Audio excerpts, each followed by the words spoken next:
Hello guys, எல்லாரும் எப்படி இருக்கீங்க? எனக்கு பர்சனலாக வந்து பார்த்தீங்கன்னா திவாகரை தெரியும், நான் பேசியிருக்கேன். திவாகரோட கேரக்டர் வந்து பார்த்தீங்கன்னா பிக் பாஸ் வந்து செட் ஆகாது அப்படிங்கிறத வந்து நான் ஏற்கனவே சொல்லியிருந்தேன். உள்ளே போனால் பல பிரச்சனைகளை வந்து சந்திக்க நேரிடும். இவரால் பல பேருக்கு பிரச்சனை வரும், பல பேரால் இவருக்கு பிரச்சனை வரும் அப்படிங்கிறத நம்ம ஆரத்துலேருந்து சொல்லிகிட்டு இருக்கோம். இப்போ அவருக்கு வந்து ரெட் கார்டு கொடுக்க போகிறாங்க அப்படிங்கிற மாதிரி நியூஸ் எல்லாம் வந்துகிட்டு இருக்கு. அதை நம்ம தொடர்ந்து வந்து கிராஸ் செக் பண்ணும்போது நமக்கு கிடைச்ச சில நியூஸ் எல்லாம் வந்து உங்கள்கிட்ட நான் ஷேர் பண்ணுறேன். அதாவது என்ன நடந்தது அப்படின்னு பார்த்தீங்கன்னா, இவர் வந்த ஃபர்ஸ்ட் வீக்லேயே வந்து பார்த்தீங்கன்னா பிபி ஹவுஸ் உள்ள இருக்கிற கன்ஃபெஷன் ரூமில் கூப்பிட்டு இவர்கிட்ட பேசியிருக்காங்க. எப்போ பேசுவாங்க இந்த மாதிரி விஷயங்கள் அப்படின்னு பார்த்தீங்கன்னா, நைட் எல்லோரும் தூங்கினதுக்கப்புறமா ஒரு 11 மேலே, ஒரு 10:30க்கு மேலே வந்து பார்த்தீங்கன்னா கூப்பிட்டு அந்த கன்ஃபெஷன் ரூமில் வந்து பேசுவாங்க. பேசினதை வந்து பார்த்தீங்கன்னா நீங்கள் உள்ளே இருக்கிறவங்க யார்கிட்டையும் ஷேர் பண்ணக்கூடாது. இது உங்களுக்கு மட்டும் கொடுக்குற ஒரு விஷயம். அவங்க என்ன பேசுகிறாங்களோ அதை நீங்கள் வந்து யாருக்கும் ஷேர் பண்ணக்கூடாது. அதனால வந்து பார்த்தீங்கன்னா இவரை கூப்பிட்டு பேசியிருக்காங்க. பேசும்போது என்ன சொல்லியிருக்காங்க அப்படின்னா, நீங்கள் வேர்ட்ஸ் அதிகமாக விட்டுறீங்க, நிறைய பேரை ட்ரிகர் பண்ணுற மாதிரி பேசுகிறீங்க. இதனால் அந்த மாதிரி பேசுனீங்க அப்படின்னா திடீர்னு ஏதாவது கைகளை பார்த்து நிறைய வாய்ப்பு இருக்குது. அதனால் பார்த்து பேசுங்க. அதே மாதிரி நீங்கள் என்ன வேணாலும் பண்ணுங்கள், பட் அதை பண்ணும்போதோ கொஞ்சம் வந்து பார்த்தீங்கன்னா கேமரா பார்த்து பண்ணும்போதோ யாருக்கும் எந்த டிஸ்டர்பன்ஸும் இல்லாமல் பண்ணுங்கள் அப்படின்னு சொல்லியிருக்காங்க. அதாவது என்ன சொல்லியிருக்காங்க அப்படின்னு பார்த்தீங்கன்னா, ஷர்ட் போட்டு பண்ணுங்கள். ஷர்ட் போடாமலே வந்து பார்த்திங்கன்னா உள்ளே சுற்றிக்கிட்டு இருக்கிறது, கேமரா கிட்ட வந்து ஷர்ட் போடாமலே வந்து நடித்து காட்டுறது, இதெல்லாம் வந்து பண்ண வேணாம் அப்படிங்கிறத ஒரு தடவை 2 தடவை இல்லை பல முறை சொல்லியிருக்கிறாங்க.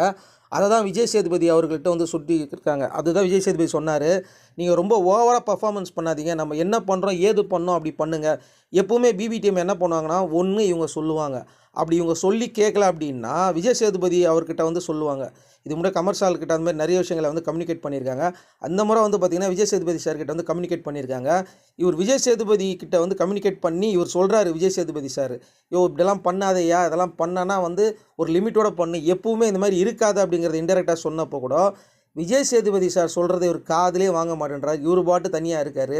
உள்ளே இருக்கிற பிபி டீமும் பல முறை கூப்பிட்டு அவரை வந்து பார்த்திங்கன்னா எச்சரிக்கை கொடுத்துட்டாங்க. நீங்கள் பேசுகிற விஷயங்கள் எல்லாமே மற்றவங்களோட பர்சனலில் வந்து பார்த்திங்கன்னா ரொம்ப அடிக்கிற மாதிரி பேசுகிறீங்க. சில நேரத்தில் உங்களை அடிக்க வந்துட்டாங்கன்னா என்ன பண்ணுவீங்க? இது வேறு மாதிரி ஃபைட்டாக போயிடும். அதனால் இப்படிலாம் பண்ணாதீங்கன்னு சொல்லும் போது சரின்னு தலையாடிட்டு உள்ளே வந்துடுறாராம். உள்ளே வந்த பிறகு திரும்ப வந்து பார்த்திங்கன்னா அவர் வேலையை காட்ட ஆரம்பிச்சிடறார். நான் வந்து நடிப்பு ஏதோ அது இதுன்னு இப்போ ஏகப்பட்ட பிரச்சனைகள் வந்து உள்ளே க்ரியேட் ஆகி போயிட்டுருக்கு. ஸோ இவர் இருந்தார்னா கொஞ்சம் வந்து நிறைய பேர் பார்ப்பாங்க. ஏதாவது ஒரு கண்டென்ட் திவாகர் அடிக்கடி கொடுத்துக்கிட்டே இருக்கார், விஜய் பார்வதி கூட சேர்ந்து கண்டென்ட் கொடுக்குறாரு அப்படின்ற ஒரு காரணத்துக்காக வந்து பார்த்திங்கன்னா இவரை கொஞ்சம் உள்ளே சஸ்டெயின் பண்ணி வச்சுருந்தாங்க. ஆனால் இது பிரச்சனை வந்து வேறு மாதிரி போயிட்டுருக்கு. கோவத்தில் திவாகரை 4 தட்டிட்டாங்கன்னா என்ன ஆகும்? அது இன்னும் பெரிய பிரச்சனையாகிடும்ல.